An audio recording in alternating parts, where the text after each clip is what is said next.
morning. Good morning. It's Nancy Narden, Smart Selling Tools. And I wanted to say thanks for joining us today. I know many of you join each time we have one of these sessions, and today's session is going to be particularly exciting. I've actually seen our two guests today talk about what they're going to be talking about on our session, and it's really fascinating and interesting, and I know you're going to walk away with some great ideas as to how to increase your own lead engagement and your own revenue results. Before we get started, there are two things that I'd like for you to do right now, especially if this is your first introduction to our sessions. Just look in your GoToWebinar control panel. Typically that's on the right-hand side of your screen, and look for where it says, I think it's in the chat question area, or it might be, let's see if it's in the chat box. Yeah, I think that's where you'll find it. And what I've done is I posted two links. The first one is a link so that you can register for our entire series. That means you'll automatically get an invitation with login details for each one of our series. And then the other link is to subscribe to our weekly newsletter, and that way you'll find information on different technologies every week, including my recommended tool of the week video. And between the two of those things, you're going to be pretty well set in terms of keeping up to date on sales tools. So the reason we hold these seminars is because there are a lot of sales tools out there. It's really kind of confusing and crowded, so it's tough to make sense of it all. And most successful sales reps and managers really need to, these days, to embrace a wide variety of technologies if they really want to, accelerate and have a, be differentiated and have a competitive advantage. But as I've talked about many times before, automation can sometimes just help you perform the same bad practices more quickly and in greater volume, and that's not what we want, obviously. One example of that is using a sales cadence or campaign solution to send out more of the same ineffective, non-personalized email messages. So we don't want to do that.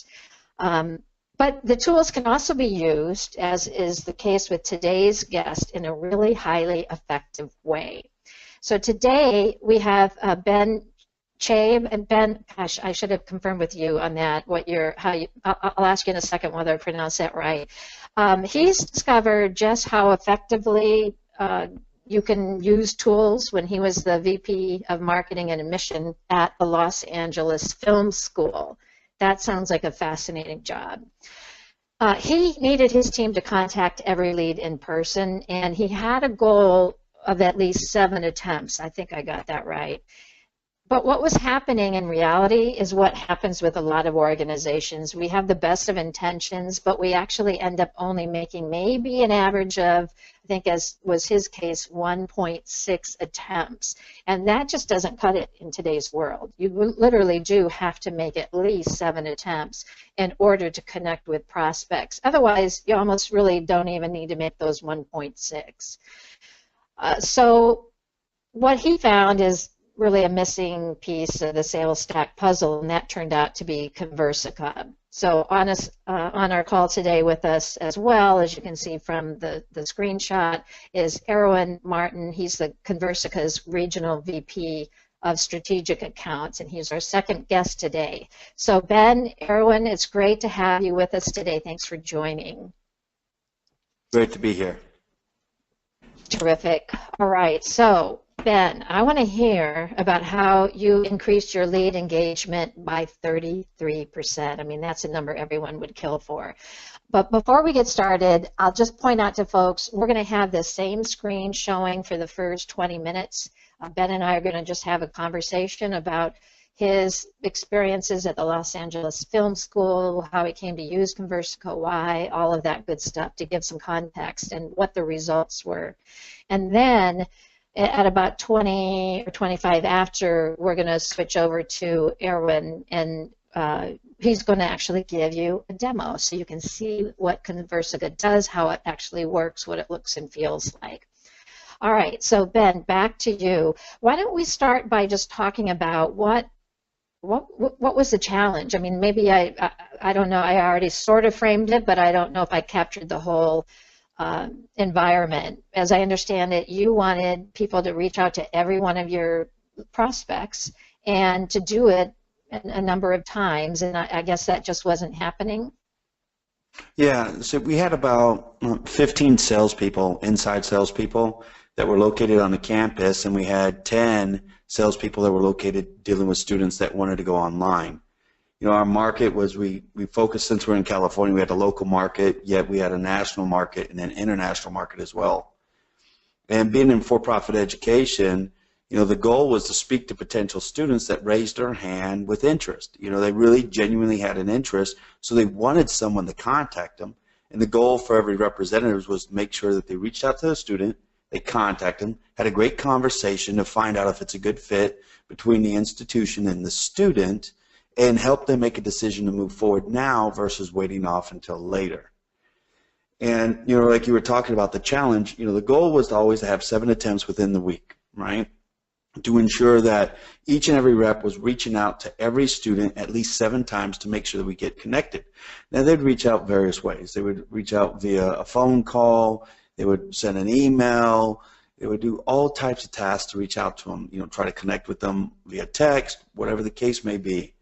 However, you know, while every rep would say to me, yes, we're making every attempt to reach out, because you'd have attempts, but I was noticing our connection rate was pretty low, I knew something was missing. So I started having IT look at the data, and we realized that a rep would really reach out about 1.6 times, 2 times in a week, when the request was to get at least 7 different ways to get a hold of that potential student.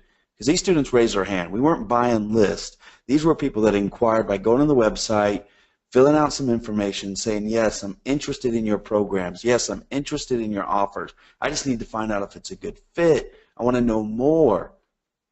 And reps were receiving on average about 150 to 300 leads a month, depending on the month. So they were making attempts, but just not frequently enough. They started getting overwhelmed with leads, and as you know the story, reps stop contacting leads after a certain period of time because they're thinking only about their fresh leads, right? Yeah, it's not only the fresh leads, but it's also just losing track of everything, because we put so much on their plate, and they have so many prospects to keep track of who's at what stage. Did I send them this? Did I send them that? And it can really get overwhelming. No, absolutely, I agree. We, you know, we've done everything from hiring outside call centers, but when we hired an outside call center, which is usually traditionally what companies do, and where we are in our industry, we found out that the transfers were pretty strained, because the call center person has a different personality. They're not vested in the company or the institution. They don't know the culture. Mm-hmm. So really their tones are different, and when they do a transfer, their only goal is just do a transfer. But they really weren't warmed up, and I think that hurt us versus helped us. So I was out there just really exploring other solutions, going out to different conferences, just seeing what was out there. We were already using a system for CRM called Campus View, and we were looking at transitioning to Salesforce. So we were out there searching for solutions. Okay. What else did you consider? Well, we've used other, you know, we looked at Marketo and other lead automation systems and things that were out there in Silverpop, but ways to reach out besides the call center. But what I realized is those things were really what I call push marketing. They were pushing information out to potential students, but not engaging them. So, you know, I'd go to conferences like LeadsCon and see what kind of tools are looked out there. And that's back in 2013 when I ran into Conversica and saw what they were doing in different industries, and wanted to see how they can help us in our industry. This is probably a good time for me to chime in and just mention a little bit about what Conversica does. I'm sure a lot of the people who signed up for the webinar probably went to the website and did a little investigation. But Conversica is an AI or artificial intelligence solution that basically will mimic the appearance of it being a human being reaching out via email to prospects, and basically take a lot of that heavy lifting or heavy load away from the salesperson. and it's got some sophisticated AI engine that helps actually the person sending the email seem more human than what I've seen a lot of sales reps' emails look like. But basically, you know, it's a different kind of tool. I mean, this is not like a typical sales tool. We're talking AI, you know, fully automating an email solution. Was that a little scary for you at first? No, absolutely, because they were predominantly in the auto industry, and I just wanted to understand how, you know, we could use it in our industry. So yeah, there was definitely some fears, and when I brought other people in our organization involved in some of the conversations, they says, "Oh, it's just like another autoresponder." But my gut told me this was something totally different, and we tested it out. And all I can tell you from the results, it was phenomenal on our test. And really what we did is we went into older leads that I know have not been worked for quite some time. And within that small test that we did, we ended up with a little over 40 to 50 students through the engagement that Conversica was doing. And I got really excited from that test because I saw the big vision of what could happen with the population of leads and inquiries that we were starting to have. So take us through that. What did that process look like? I'm sure that, I mean, let's start from the very beginning. So you said to Conversica, okay, we want to give this a try. How difficult was it to try it out? Did you pilot it first? What did the early beginning look like? Well, for us, the early beginning was, I had a set of leads that I wanted to push through the system. They had an easy way to get us up and running within a week. And we were up and running within a week and started seeing results within 2 weeks. And for us, it was a really easy process because we just uploaded files because at the time, the CRM that we were using, Conversica didn't integrate with, but they had a standalone system that allowed us to upload content that we needed leads to upload them and be able to track the results from that. So I thought what they had in place was great. And we didn't do anything to change the variables in the conversation except what our offers were. We didn't try to change a lot of the communication because I just really wanted to see in its raw form what they could do for us. Right. Comparing how you did it before without changing too many of the factors, in other words. Yeah, we didn't want to change too many of the factors because I think a lot of times you can get caught up from a marketing perspective of what the message is, right? And is it going to represent your brand correctly? But what Conversica was doing was really engaging our leads to give us another at-bat, to give every one of the sales reps another at-bat, the ability to talk to someone live that was really genuinely interested in moving forward with our product. People that we thought no longer had interest because they didn't answer the phone when we called them the first time, and or the sixth time. But really what we started seeing is, we called her Stephanie, is a unique conversation that was getting our students apologizing via email for not getting back to us in advance or not getting back to us in a timely manner. And I've never seen that using any kind of marketing automation or emails. All I've seen is, go skip rocks, stop emailing me. But now we had potential students telling us their life story and everything that they're trying to overcome in order to be a student. And I look at it in any sales business, this is the best opportunity I've ever seen in my life because now I'm seeing the whole prospect story. I know exactly how to have a conversation with them. Okay, so, and to be clear, your situation was people who had raised their hand and said, yes, we do, I am interested, I want to learn more. It wasn't just filling out a web form for a document. And so they are going to be more qualified. However, they still don't necessarily, respond right away because they're busy or I don't know. But what you found is that it took 6 or 7 and to get them to the point where they said, hey, I'm sorry, I've been swamped, but I do want to talk to you. So what did that email look like? What were you having? Did you say Stephanie? So maybe I'll have Erwin kind of take over while you're calling back in. And because you know the situation, right, Erwin? I mean, you work probably closely with Ben. Yes, I do know the situation with Ben and what they were looking for. So I think to answer Ben's question as he dials back in for Ben is these were individuals who had shown interest in wanting to go to the school in one form or another, and hence that's why the leads were passed to his recruiting agents or his recruiting reps. And as he was saying, they were attempting to make phone calls, email attempts, and so forth, and they just weren't getting the connections. They were doing the attempts, but not getting the connections. And it was But Stephanie. The email that they were sending didn't change, right? I mean, they just had this person or this AI agent called that they named Stephanie send out the emails that they would have already sent. Did they just send the same email over and over again? How does that work? Well, as when we show the demo, you'll see the emails that actually Stephanie sent out is very different from what a sales rep will send out. As we all know, reps, they'll start to be a little more forward-leaning in an email, a little bit aggressive in the attempt to get that engagement. And the difference between what a human rep will do and what the AI will do is that the AI is very polite, very persistent, not trying to promise anything, not trying to Christmas tree every brochure into the email. And it's about 3 or 4, maybe sometimes 5 sentences, and just asking that person a simple question: do you want to talk to somebody, yes or no? And it's not just one attempt, it could be 7 attempts. The AI sort of learns what's the best optimum ratio.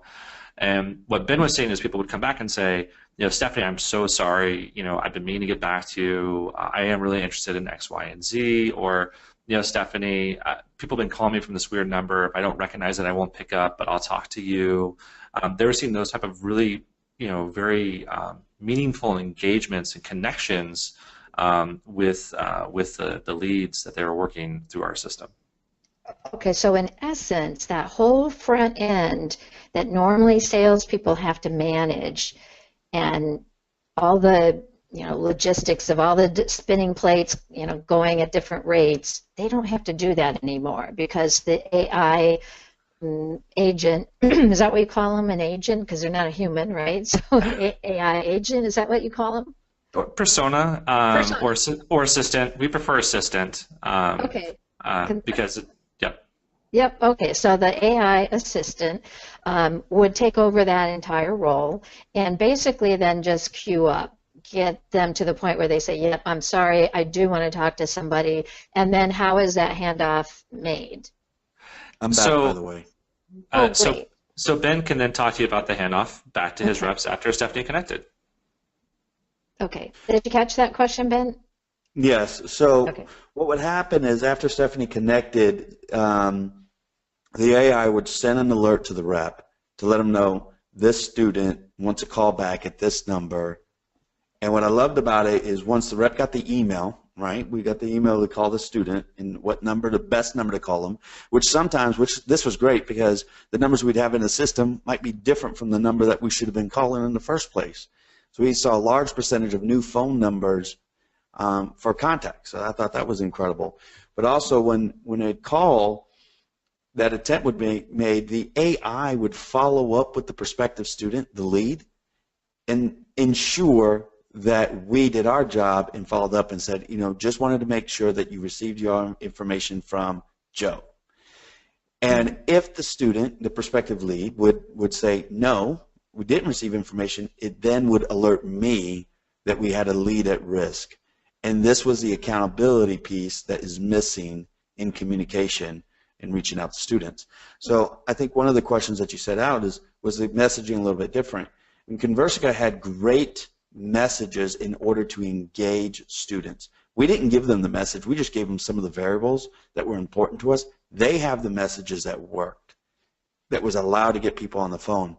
And I wanted to note that, yes, some of our students were requesting free information on learning about the industry that they were seeking. Some of them were requesting information on a program that we offered. Some of them we get college students, potential college students that have taken an SAT test that they had an interest in film or music, and so we would send the AI after those leads as well. So not everyone that inquired raised their hands. They're just raising their hands for interest in going in college. So not everyone that inquired were raising their hands for our institution. So we were able to really sift through a lot of these leads that we were getting by using the AI. Mm-hmm. All right. Well, I want to learn more about how Conversica personalizes or alters the message, because I know that's part of the engine itself. But before we switch over, let me just ask you a couple more questions that have to do with adoption, because that's always a big concern from people that are looking at different sales technologies is we've been burned, sales reps don't often use CRM like they should, and tools come and go, and is this one just going to come and go too? Then if so, maybe I don't even need to bother with it. It sounds like there really isn't an option not to interact with the system or not to use it. What did you find there? This was a unique story. Some people call it a best practice. I call it unique to what I did. When we rolled out Stephanie, I let the team know that, listen, I know you guys can't get a hold of leads, so I hired a person that's going to be able to help us. And so they thought Stephanie was a person.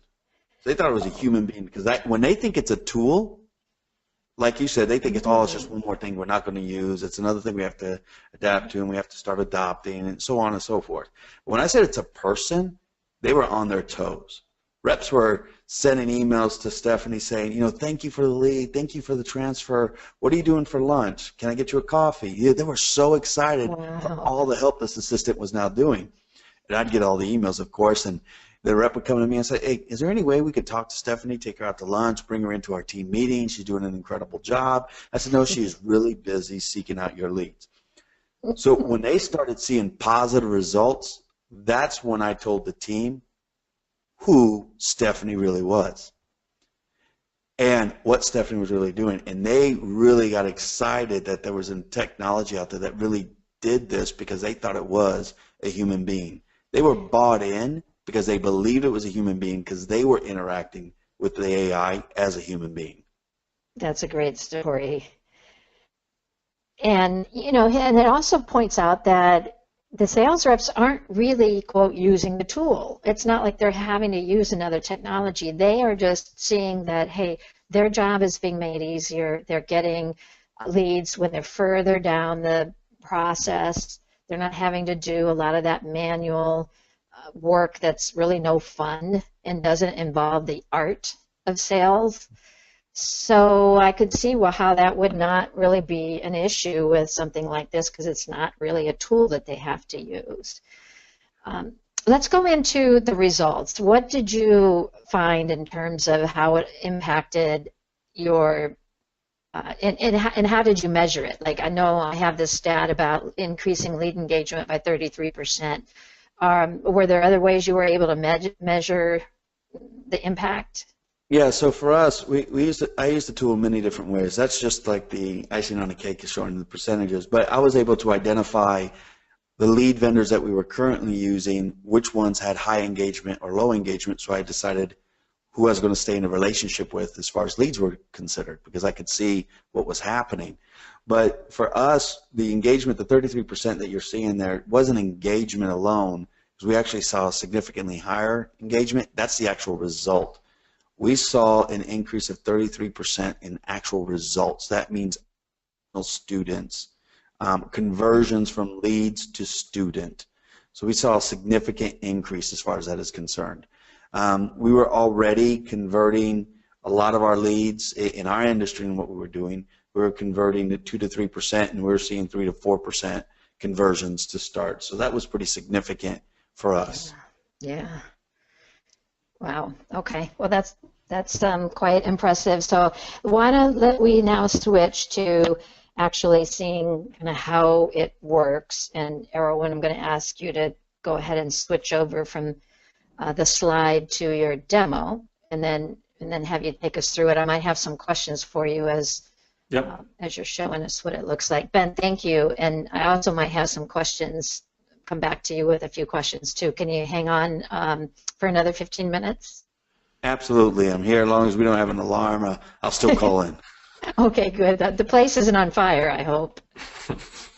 If it is, I'm going down with it. Okay. So, Nancy, can you see my screen? Yes. Excellent. So what we're looking at is a lead that has come into Conversica's platform, which is our sales assistant is called Rachel. And in this particular case, this lead came to our website and they requested a demo. Now, how we use the tool and how some organizations can use the tool, in this particular case, we give our reps about 30 minutes to engage a web demo. It's a very hot lead, someone who's really raising their hand to reach out and say, I want to see what Conversica can do. Now, in this case, my rep didn't quite get in that time frame, so we have our AI set within that 30-minute window. On minute 31, boom, Rachel reaches out and engages Hannah. So how the AI structures this conversation to engage Hannah is first we're pulling in Hannah's name from the form field that she put in. We know based off the campaign and how we have it integrated with Salesforce, in this particular case of Marketo, we know exactly what campaign this person came from. It all ties in, and the AI starts the outreach and personalizes it and says, hey, Hannah, my name is Rachel Brooks. I saw you requested a demo. Would you like me to set you up with a call to learn more? And the key function of our AI is, one, setting the conversation so it does write its own emails. Two, it's also setting the cadence. I'll show you another example where multiple attempts are taken to get to this sort of response that comes back. And it's learning from that so that it gets the best chance to have a human being respond back. But the real sort of meat and potato of what the AI does is the response that comes back, in this case, from Hannah. So Hannah responds back about 9 minutes later and says, hey, I'd like to schedule a call, and maybe even discuss a trial. So what's unique in what we see, and what Ben saw as well too, is human beings don't just say yes or no. They like to kind of give a reason behind the yes and a reason behind the no. And that starts to serve for a sales rep as almost some pre-call notes of what the person's really thinking. What do they want? This person wants a trial, and this person wants a demo. And then the next key thing is, if you notice, the next message that gets sent out about 11 minutes later is the speed to engagement that we keep throughout this process. So it's not just getting someone to respond back and handing it off to a rep. It's actually getting this person to feel like they're being taken care of from someone from the organization, in this particular case from Conversica. So Rachel reaches out about 11 minutes later and says, hey, great, Charles, the sales rep, wants to reach out to you. Is this the best number he can reach you at during the day? And that's a very key question that we ask, because this is where Ben's team and other organizations that use our service have learned that someone may say, no, reach me at this number, or no, this number is better, or yep, that's the best number, etc. In this particular case, Hannah responds back in 2 minutes and says, yep, can we set a date and time, please? And can he reach me at this particular telephone number? And so that's really key. She had provided her mobile number when she filled out the form, but she wants Charles to call the direct line. And so now Charles has this information in his hand. He knows Hannah wants to look at a demo. He knows Hannah is considering a trial, and now he knows the best time or the best number to reach Hannah at. And she's even saying, can we set a time and date, please? Which currently right now we don't do, but we have it on the roadmap to do in the near future, to start scheduling for the rep and for the lead. So this is a tool that's helping Charles do his job as his assistant, and he doesn't have to worry about this lead ever being worked or not being worked. He's just being fed people who want to talk to him. Yeah, can I just say, I mentioned earlier that I had seen some of these responses myself and felt like they were in many ways more human than what a salesperson would send. I'm starting to realize the importance of the fact that Conversica doesn't just free up a sales rep's time and make sure that leads are connected with, but it also actually sets the stage in a real professional way. The customer experience is really quite good. I would feel like this is kind of a concierge service that, hey, I'm not being just hounded by a salesperson. I'm now being talked to like a real human, and someone is taking care of me and helping me connect with the right person. And it just is a whole different feel to it than having a salesperson respond. Correct. And as you can see as well too, Rachel's not trying to push anything on you.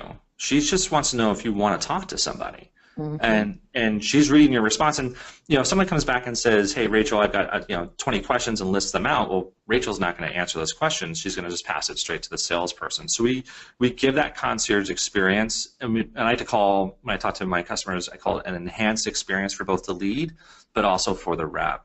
Enhanced for the lead because your potential customers are being treated in a timely fashion, and more importantly, when that first response came back, that response came back at 2 in the afternoon. Charles could have been in a demo till 4 o'clock. He may not have engaged that person till 5 o'clock in the evening or the following day because he left for the day. And the AI is working through that period to make the lead feel that they're special and important to the organization. And Charles knows that this lead really wants to talk to him. Mm-hmm. Good point. So now something that we do that's really unique, and at first blush, some customers are like, well, I don't know, why would I want that? But we've now passed the lead off to Charles at 2:15. There's an alert, these notifications, there's the alert going out to Charles, showing him the conversation, showing him Hannah's new telephone number. Now the ball's is in Charles's court. It's his job to go out and connect with Hannah.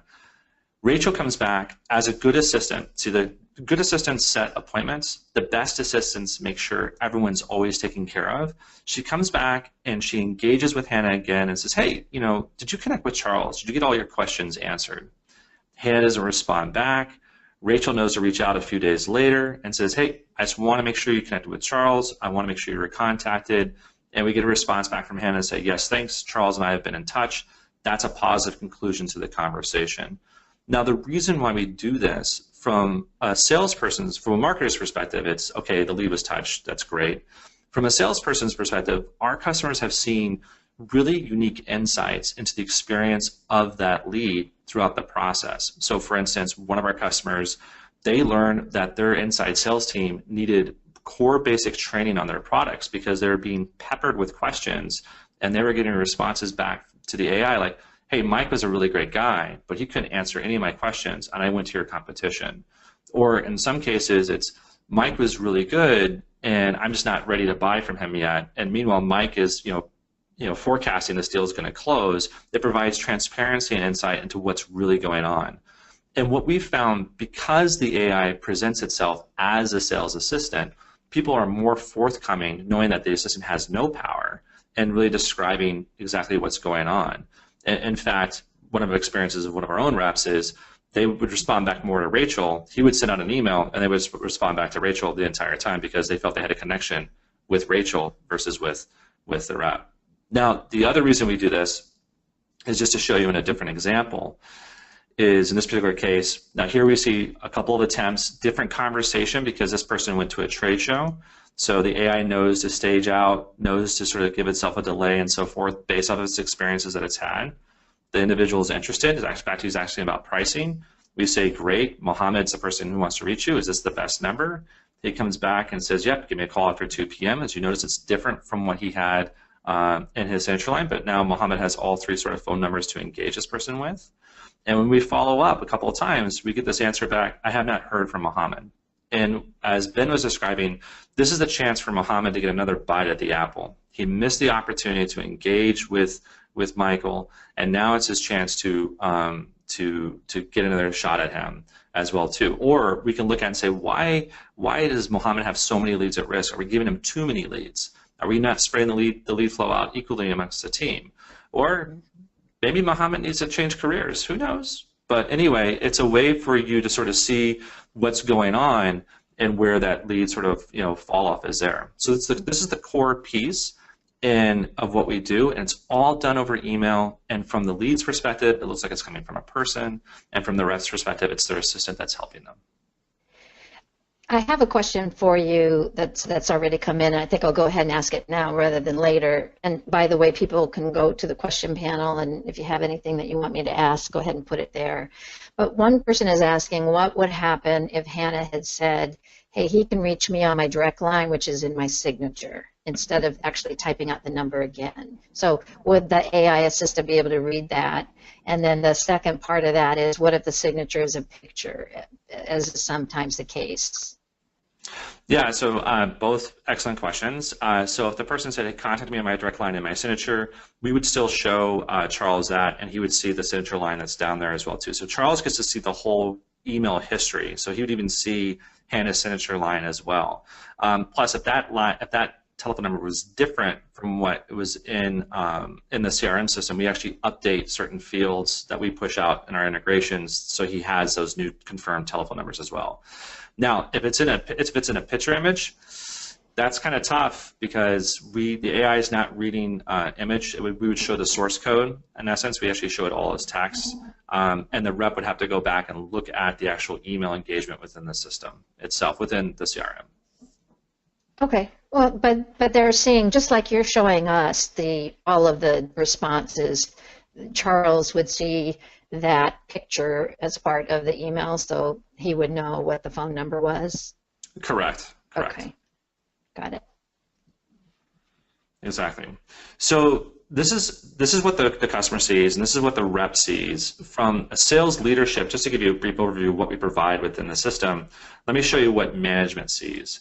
And this is very key. So we're looking at our dashboard, which deploys both naturally on our own platform and also with our integrations with like Salesforce and Velocify and other tools. And what's key here is I'm looking at the current year period versus the previous time frame over last year.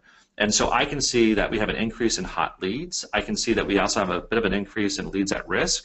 And I also see that we have like some leads that are in review, which means the AI is not going to be able to answer the questions, but it's passing it to the rep to go ahead and answer those sort of buy-in signal questions or questions that the AI can't answer. So again, we design our assistant to drive the human to answer a question, not to answer the question for human beings. I can see my engagement is up, and as Ben had talked about, engagement is people responding back to the AI. I can see my lead at risk score is a little bit higher, but also what's more important, I can see over last year, we've actually have about 459 or 55 new telephone numbers that have been appended on the leads. And as a quick stat, I can see very easily my top 3 performing lead sources or my campaigns that are feeding the AI, and I can also see as well too my poor performing ones from both volume and engagement rate. And quickly I can see on my right-hand side, see Mohammed has got a little bit higher leads at risk with the red bar versus the blue bar, and compared to everybody else. And I can sort of dive into those details and see what's going on. And so we give you at a glance all of that information so that you can adjust your lead flow. You can adjust, as Ben did, which sort of lead buyers he wants to work with based off the engagement rate. And not only that, are they getting a better positive engagement rate versus a negative engagement rate through the system as well too. And you can see over time, I just sort of open up these tabs to make it readily available. We can see here that this is over the different weeks over the year time, the new telephone numbers we have, the number of new leads we've engaged. There's a spike here that comes from conferences, so I can see the influence of seasonality within the AI as well too. And again, I can dig into the sales reps and see which of my reps have positive 11 to 9. So I can really sit and talk to Mohammed, look at his lead volume and flow, and see if he's having too many leads assigned to him, and maybe start sort of spreading them out across the team to sort of take the balance off. And actually, I know he is a little bit higher because he's my inbound rep, so he gets all the inbound stuff that's coming in. And of course, as Ben had talked about, you can look at your lead sources, and this is just showing me all my different sources ranked by who's giving me the most hot leads, and it makes sense. A demo request is somebody who's definitely a huge hand raiser. But as I see, my second one is people who came by the Marketo booth when we went to the Marketo Summit, and then people who went to the sales machine that following few weeks as well too. So I can see that my events are really driving a lot of positive traffic through the AI.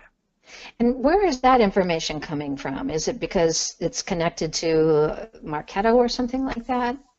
So this is coming from our connection through Marketo and our connection through Salesforce. But even in our standalone deployment, when you give us the list of leads you want us to work, we just ask you to tag where you sourced that information from. So A, the AI knows what to say, and B, so you can track the results as well too. Mm-hmm. So I want to wrap up, and artificial intelligence is very much on the topic of many people's minds, and there's always this concern about, how do I know if the machine is doing the right thing? We have 8 years of training our AI to understand the difference between a yes and a no, but we also allow our customers to provide direct feedback to the AI team as well too. So I'm actually showing you on the right-hand side is actually what the HTML alert looks like, and this is the one we had shown previously where Mohammed didn't truly engage with the lead in time. This is where the person verified his telephone number. So Rachel's reaching out to Mohammed saying, hey, I received a response from Michael, read it below. Here's his response, here's his response, yep, call me anytime after 2 p.m. Let's say, for instance, he said, I don't want to talk to anybody, go away, and the AI got that wrong for some particular reason. The rep can go in and say, yep, the AI should have stopped messaging, it should have continued messaging, provide direct feedback, in this case the alert was actually accurate, put their comments in there, and then hit submit, and that goes straight to the AI team so you can train. Our confidence interval of getting a yes and no correct is over 95%, which means if 100 people engage with the lead, 95 of those we will actually get correct. 5 of those we will, most likely stop, is what we normally do, and always ask for assistance from the agent or from the rep. And the only time I've ever seen it sort of misfire or miscue is it doesn't get sarcasm. And I would say most human beings don't get sarcasm over email either. And the person had even a rolly eye emoticon, which our AI doesn't read at this point in time. And he was like, oh, I can't wait to talk to somebody. She says, great, Ben wants to talk to you. And he was like, I was just kidding. I don't want to talk to anybody. It's like, great. That person's a jerk. So. Yeah. Well, so as I'm watching this, I'm thinking about, well, what are the alternatives? You could continue to have salespeople trying to make all of these contacts, connections, and attempts themselves, which seems quite absurd now after looking at all of this. The other thing is that you could instead hire some people and try to replicate this entire system, but with people. And just think about how expensive that would be, and you wouldn't even really be able to replicate it because you'd have to set up some sort of automation process for this communication to take place between the real human assistant and the sales reps. You really couldn't make this happen without spending, I would say, hundreds of thousands of dollars. Nancy? So it's not even a matter of, hey, do we do one or the other? It's like there's this great solution that can just step in and just start working for you without you having to incur all that extra cost, and also allowing your sales reps to now spend their time on really value-added conversations. Nancy, this is Ben. I wanted to share something with you. When what you were just talking about is about, what else, what are your other options? When I did the study of looking at how much and how many times Stephanie was communicating with potential students, I figured out for our reps inside of 2.5 weeks, they would be spending 42 hours just on their lead volume without ever adding new leads. After 2.5 weeks, 42 hours a week just keeping up with that same type of communication through email. So at 2.5 weeks, we would have exceeded that because of new leads coming in, and it would have been virtually impossible when you go through a month to ever keep up with the same type of communication within your lead volume, each individual rep, that we were receiving at that time.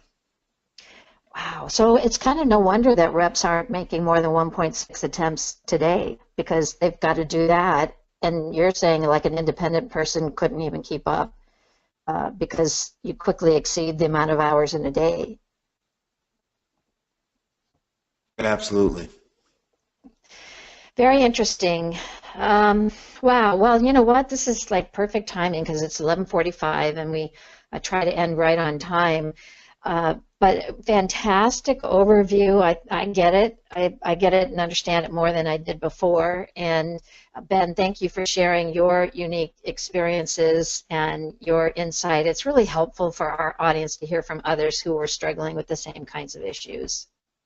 Thank you, both of you. Well, thank you. Thank you, Nancy. Yeah, sure. And for everyone else, I'd just say, hope you can join us for our next seminar. We will be holding one again next Thursday, and look forward to seeing you then and there. Have a great day, everyone. Bye-bye.